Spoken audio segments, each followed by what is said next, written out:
보겠습니다. 마태복음 11장 20절부터 30절까지 말씀입니다. 공독하겠습니다.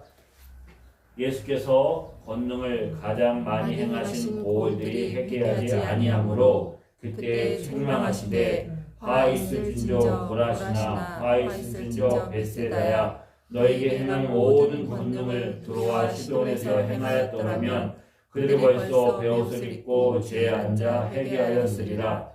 내가 너희에게 이르노니 심판날에 두로와 시돈이 너희보다 견디기 쉬우리라. 가버나움아 내가 하늘까지 높아지겠느냐 음부에까지 낮아지리라. 내게 행한 모든 권능을 소돔에 행하였더라면 그 성이 오늘까지 있었으리라. 내가 너희에게 이르노니 심판날에 소돔 성당이 너희보다 견디기 쉬우리라 하시니라. 그때 예수께서 대답하여 이르시되 천지의 지혜이신 아버지여 이것을 지혜롭고 슬기 있는 자들에게는 숨기시고 어린아이들에게는 나타내심을 감사하나이다. 옳소이다. 이렇게 된 것이 아버지의 뜻이니이다. 내 아버지께서 모든 것을 내게 주셨으니 아버지 외에는 아들을 아는 자 없고 아들과 또 아들의 소원대로 계시를 받은 자 외에는 아버지를 아는 자가 없느니라. 수고하고 무거운 짐진 자들아 다 내게로 오라. 내가 너희를 쉬게 하리라. 나는 마음이 온유하고 겸손하니 나의 멍에를 메고 내게 배우라. 그리하면 너희 마음이 힘을 얻으리니 이는 내 멍에는 쉽고 내 짐은 가벼움이라 하시니라. 아멘. 저와 여러분이 예수를 믿는 게 기적이며 하나님의 은혜입니다. 아멘. 우리의 삶에는 기적이 필요합니다. 왜냐하면 수고하고 무거운 짐을 지고 하루하루를 살아가는 저와 여러분에게는 은혜와 같은 단비가 부어지는 것뿐만 아니라 기적이 필요합니다. 실제로 우리 삶에는 정말 우연이라고 말하기에는 부족한 기적 같은 일들이 일어나기도 합니다. 그리고 우리 삶에 그런 일들이 또한 일어나기를 기대하기도 합니다. 오늘 본문에는 예수님이 주로 사역하셨던 벳세다, 고라신, 가버나움에 대해서 예수님이 대단히 실망하신 것을 볼 수 있습니다. 벳세다는 예수님의 세 제자인 베드로와 안드레와 빌립의 고향이고 그곳에서 오병이어의 기적을 일으켰고 또 앞을 보지 못하는 사람을 치유하기도 하셨습니다. 가버나움은 더 많은 기적을 행하셨습니다. 백부장의 하인을 고치고 베드로의 장모의 열병을 고쳐주기도 하시고 침상에 누운 채 데리고 왔던 중풍병자를 치유하시고 해당장의 딸을 살리기도 하시고 혈류병 거인 여인을 고치고 또 앞을 보지 못하는 두 사람을 보게 하시고 귀신 들린 자를 온전케 하시며 또 기록되어지지 않은 수많은 기적을 예수님이 가버나움에서 행하셨습니다. 이렇게 놀랍고 기적적인 기적을 행하셨는데 그 결과 그들의 삶이 어땠을까요? 그 결과가 어땠을까요? 그들의 삶이 좀 나아지고 마음의 평안함을 누리고 행복했을까요? 놀랍게도 그들은 예수님에게 책망을 받습니다. 예수님이 권능을 가장 많이 행한 고울들이 회개하지 않았기 때문입니다.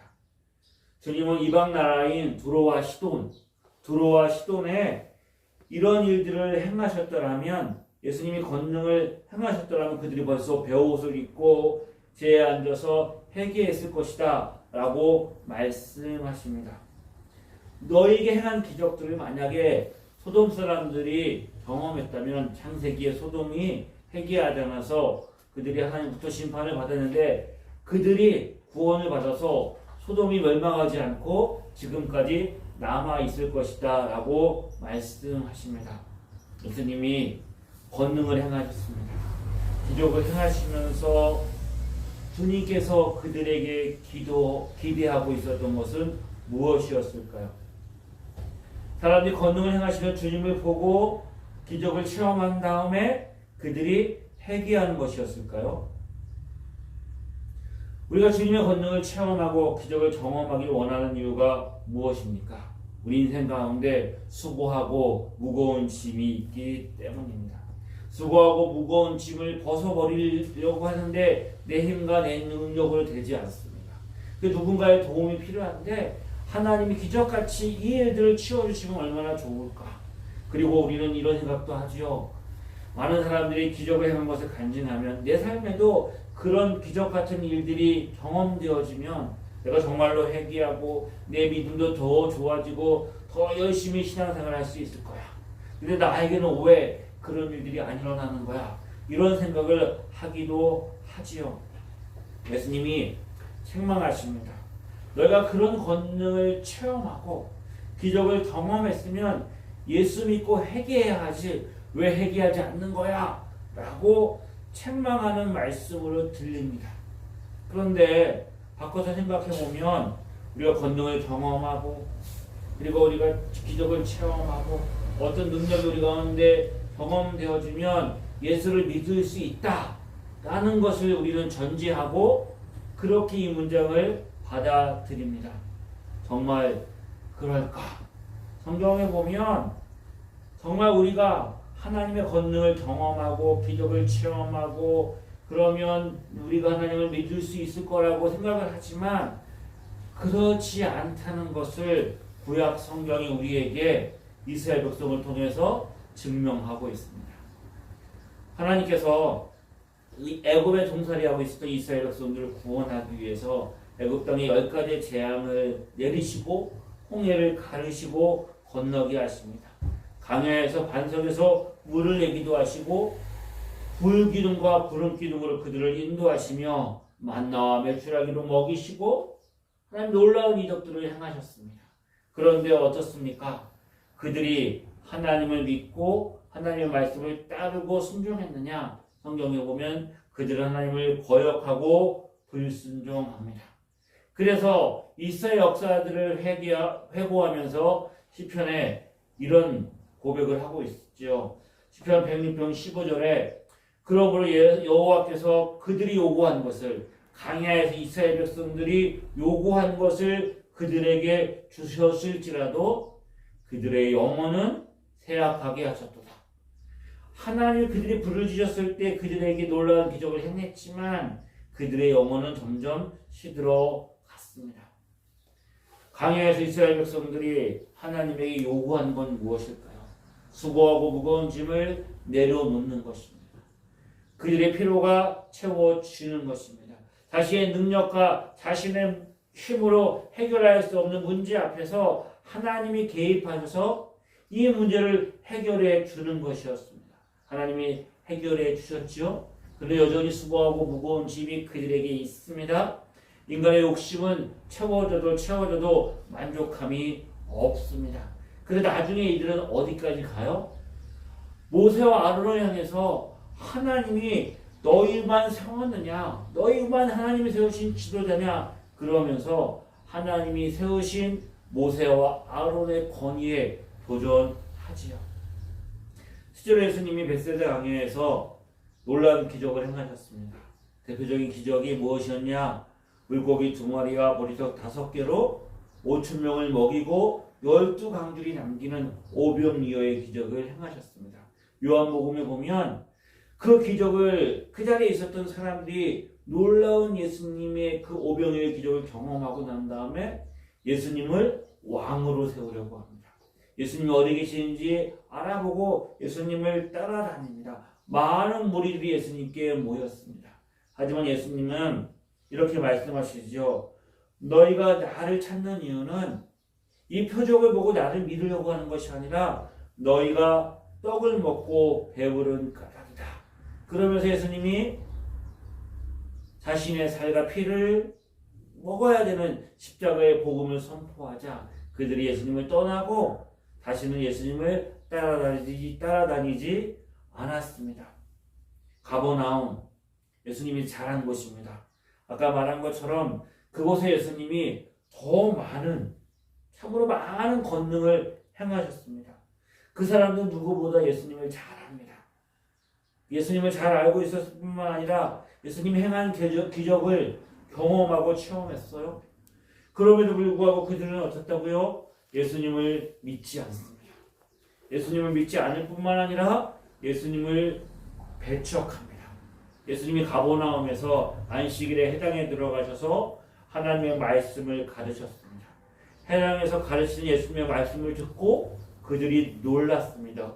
이 사람이 어디서 이런 것을 얻었느냐? 이거는 사람에게 받은 지혜가 아니다. 놀라운 권능이다. 그러면서 뭐라고 말하냐면 저가 누구냐? 저는 마리아의 아들 목수가 아니냐. 저의 형제들, 저의 누이들 우리와 함께 있지 않느냐. 그러면서 예수님을 배척하고 예수님을 죽이려고 하지요. 예수님 능력 있는 말씀, 권능의 말씀은 들었음에도 불구하고 예수님을 믿지 않습니다. 그들을 향해서 가버나움을 향해서 뭐라고 말씀하냐? 너희가 하늘까지 높아져 있다. 교만하다는 것이죠. 교만하다. 하나님을 믿지 않는 것이고 자신을 의지하고 신뢰하고 자신의 경험과 자신의 생각을 앞세우는 것이죠. 하나님이 세우시고 하나님이 높이시고 하나님이 놀라운 일들을 행하셨는데 그게 하나님의 은혜가 아니라 나는 당연히 이런 것을 받아 누릴 수 있는 자격이 있어. 나는 당연한 사람이야. 이렇게 생각하는 것이 교만함이죠. 주님 말씀하십니다. 그들에게 행했던 기적들 너희가 그 심판의 날에 소돔과 고모라보다 견디기 쉽겠느냐. 너희가 행했던 놀라운 기적들을 그들에게 행했다면 그들은 회개하고 지금까지 살아있을 것이다. 오늘 주님 우리 가운데 오셔서 뭐라고 말씀하실까요? 너희에게 하나님의 은혜와 놀라운 일들을 그 시대 사람들, 예수님 시대 때 사람들이 경험했다면 그들은 회개하고 돌이켰을 것이다 라고 말씀하지 않으실까요? 주님 말씀하십니다. 이 사람들이 끊임없이 예수님에게 나와서 표적을 구합니다. 기적을 구합니다. 더 놀라운 일들을 구합니다. 이들의 요구는 끊이지 않습니다. 왜? 그들의 인생 가운데는 여전히 수고하고 무거운 짐이 있기 때문이죠. 그들 향해서 예수님 마태복음 12장에 표적을 구하는 자들에게 이 악하고 음란한 세대가 표적을 구하나 나는 너희에게 선지자 요나의 표적밖에는 보일 게 없다. 내가 너희에게 보일 표적이 있다면 선지자 요나의 표적인데 요나가 밤낮 사흘 동안 큰 물고기 뱃속에 있었던 것처럼 인자도 밤낮 사흘 동안 땅속에 있으리라. 예수님이 무엇을 말씀하신 거죠? 십자가에 달리시고 장사되어서 사흘 만에 부활하실 십자가와 부활에 대한 하나님의 놀라운 은혜와 기적을 주님 말씀하시는 거죠. 근데 그들이 기대했던 것은 그런 게 아니었던 것이죠. 예수님 말씀하십니다. 예수님 그거 놀라운 일을 행하셨고 심지어 너희들이 그런 놀라운 기적과 이적을 행할지라도 나와는 상관이 없을 수 있다라는 말씀을 예수님이 하셨죠. 산상수훈 마태복음 7장에 많은 사람들이 와서 예수님에게 이렇게 말한다고 주여 주여 우리가 주의 이름으로 선지자 노릇도 하고 주의 이름으로 귀신도 쫓아내고 주의 이름으로 많은 권능을 행하셨습니다. 행했습니다라고 말할 때 주님이 그들에게 뭐라고 말씀하신다고요? 내가 그들에게 밝히 말하되 내가 너희를 도무지 알지 못하나니 불법을 행하는 자들아 내게서 떠나라. 충격적인 말씀이죠. 그러면 예수님이 하시는 말씀은 너희가 보아야 될 표적이 있는데 그것이 바로 요나의 표적이라는 것이죠. 예수님이 사흘 동안 십자가에 장사되어지고 사흘 만에 다시 살아나실 이 복음의 메시지, 이 복음의 메시지 외에는 다른 표적이 없다. 너희가 이것을 믿어야 된다라고 말씀하십니다. 정말로 우리에게 필요했던 것들이 기적이고 놀라운 권능이고 그리고 어떤 일들이 수고하고 무거운 짐이 내려지는 어떤 놀라운 일들이 우리 가운데 일어나는 일을 통해서 우리가 구원받고 그리고 우리가 하나님께 나갈 수 있고 우리가 영생을 얻을 수 있다면 예수님이 굳이 이 땅에 오실 필요가 없었어요. 모세나 엘리야나 여호수아나 이런 선지자를 보내가지고 그들을 통해서 계속 놀라운 기적들을 행하시면 사람들이 그걸 보고 야 정말 하나님의 권능이 놀랍다라고 믿고, 그리고 또 천사를 보내서 천사를 통해서 하나님이 크고 놀라운 일을 행하시면 사람들이 회개하고 다 다 하나님 앞에 나올 수 있었을 텐데, 하나님은 그런 크고 놀라운 일들을 행하셨습니다. 크고 놀라운 일을 행하셨었던 그 결과가 뭐라고요? 너희들이 이렇게 크고 놀라운 일들을 경험하고 그런 일이 너에게 일어난다고 해서 너희 영혼이 거듭나고 구원받고 하나님의 자녀가 되는 게 아니다. 그것만으로 되지 않는다. 그만큼 우리가 가지고 있는 수고하고 무거운 짐이 크고 그것이 무겁고 우리의 죄악이 악하기 때문에, 그래서 우리를 위해서 하나님의 아들 예수 그리스도를 이 땅에 보내셨고, 그의 하나님의 아들 예수 그리스도께서 사람으로 인생을 사시고 그가 십자가에 죽으시고 부활하심으로 말미암아 그 십자가의 권능으로 우리가 죄 용서함 받고 하나님의 자녀가 되는, 예수 그리스도 외에는 다른 길이 없는 하나님의 아들이 이 땅에 오셔야만 되는 그 놀라운 일이 우리 가운데 일어났다고 말씀하고 있는 것입니다. 예수 그리스도 이 땅에 오셔야만, 그분이 오셨어야만, 그분을 믿어야만 인생의 진정한 수고하고 무거운 짐이 내려지고 우리의 삶에 힘을 얻는 하나님의 은혜의 결과가 이루어지게 되는 것이죠. 고라신과 벳세다와 가버나움 사람들 놀라운 기적을 경험했지만 예수님을 믿지 않았을 뿐만 아니라 예수님을 배척합니다.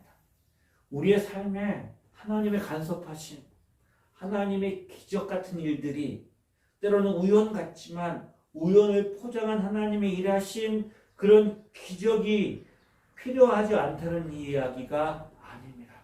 우리 삶에는 그런 일들이 필요합니다. 하나님이 도우셔야 되고, 그래서 우리는 그런 일들이 일어나기를 위해서 끊임없이 간절히 기도하며 간구하며 부르짖어야 됩니다. 그럼 하나님 우리 삶에 간섭하십니다. 크고 놀라운 일들을 행하십니다. 주님은 그런 능력이 있고, 우리 주님께서 아들을 아끼지 않고 우리에게 내어주셨는데, 그것도 우리 가운데 허락하셨는데 우리의 필요를 왜 채워주지 않겠느냐, 주님 말씀하십니다. 우리의 삶을 치유하시고 우리의 삶을 치료하시고 회복시키시고 우리에게 피할 길을 주셔서 우리의 삶을 인도하시는 하나님의 은혜, 하나님의 인도하심이 필요하고 우리는 그것을 사모해야 합니다.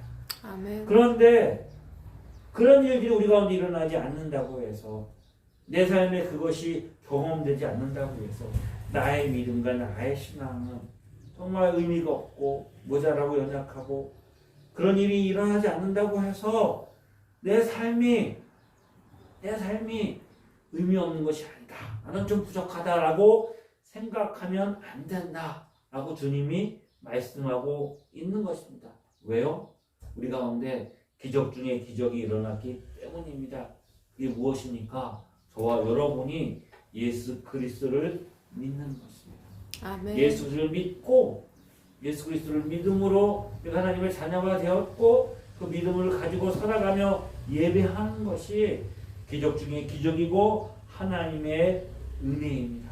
그 주님 이렇게 말씀하셨죠. 70명의 사람을 내보냅니다. 그들이 나가서 복음을 전합니다. 그들이 나가서 복음을 전하자 정말 병자들이 치유받고 귀신 들린 자들이 떠나갑니다.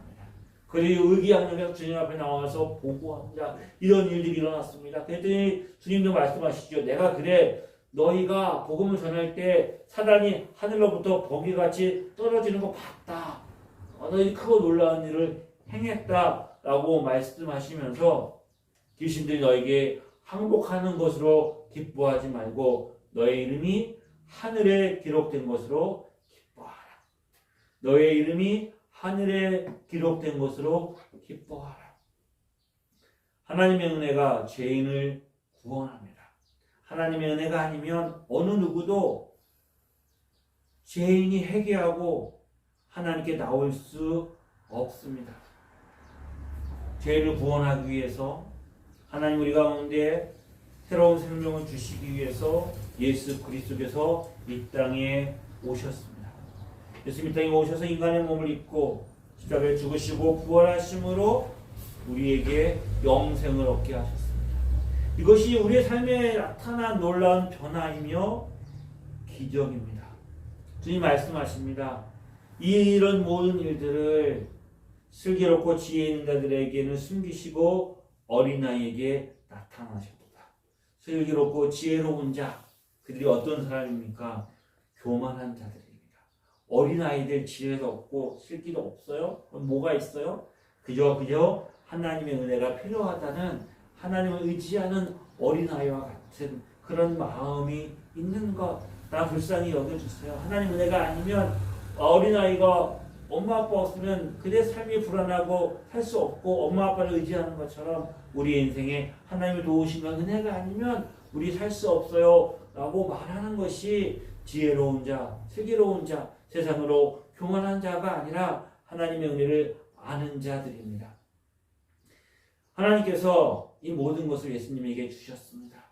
예수님을 통해서 구원의 길을 여셨고, 예수님을 통해서 구원을 받고 하나님을 아는 참된 진리를 우리 가운데 부어 주셨습니다. 진리는 오직 아들과 아들의 소원대로 계시받은 자에게 주어진다고 말씀하십니다. 구원의 은혜는 오직 예수 그리스도 안에 있고 예수 그리스도께서 원하시는 자들에게 주십니다. 그리고 그들을 주님이 초청하고 계시죠. 수고하고 무거운 짐진 자들아 다 내게로 오라. 내가 너희를 쉬게 하리라. 베드로전서에 베드로 사도가 고난받는 성도들에게 보낸 편지에 이렇게 말합니다.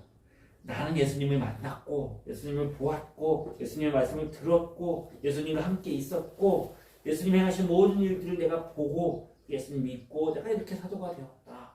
근데 이 편지를 받는 너희들은 예수를 보지 못했으나 너가 예수님을 사랑하는구나. 너희가 예수님을 보지 못했지만 믿고 말할 수 없는 영광 중에 즐거워하고 기뻐하고 있구나. 말할 수 없는 영광스러운 즐거움으로 기뻐하고 있구나. 믿음의 결국은 영혼의 구원을 받으리라. 나는 보고 믿었지만 너희는 보지 않았는데도 예수님을 사랑하고 보지 않았는데도 예수님을 믿고 보지 않았는데도 영광스러운 즐거움으로 기뻐하고 있어. 너희가 정말로 구원받아 하나님의 자녀가 되었어. 놀라운 일이 아니냐? 이게 기적이야. 이게 하나님의 은혜야. 라고 베드로가 그 초대교회 고난받는 성도들에게 편지를 보냈습니다. 이 편지도 저와 여러분에게도 동일하게 적용되지요. 저와 여러분이 예수님을 보지 못했고 예수님을 만나지 못했고 예수님 영상을 듣지 못했지만 놀랍게도 저와 여러분 예수님을 알고 예수님을 사랑하고 예수님을 믿었습니다. 믿고 있습니다. 어떻게 이런 일이 가능했을까요?